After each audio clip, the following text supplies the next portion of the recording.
An yang ma Allah me ba o amma bela jilin fo ka ni ci aga kuluma dona kala ko ni mana ni en meja ka wala li kene sigle amna anda maga jamana joli kulu girma dowla ma wala le ma bolo ni watina no to ko Ibrahim duniya abin da maga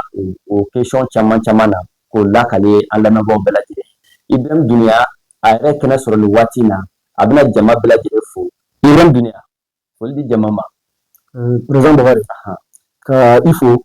ka M-Media baarakɛla bɛɛ lajɛlen nin ye tiɲɛ o ni ce aw ka baara la a bɛ baara min na a yelen ko halisa Ala ka dɛmɛw kɛ o kɔfɛ an bɛ foli kɛrɛnkɛrɛnnen lase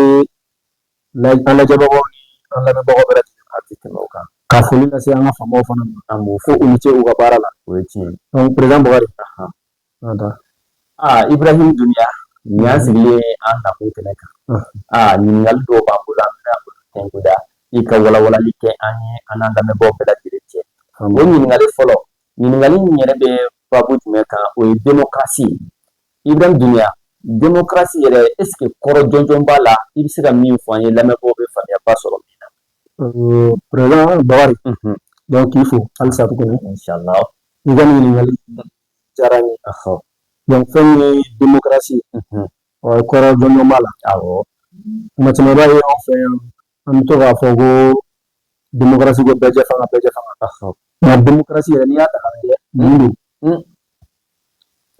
démocratie yɛrɛ a bɔra kuma min na n'o ye gɛrɛgiw ka kuma dɔ ye kumasen fila don a fɔlɔ ye ko demos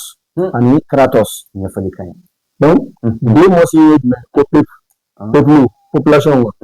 donc jamana kɔnɔdenw kratos o ye jumɛn ye fanga donc jamana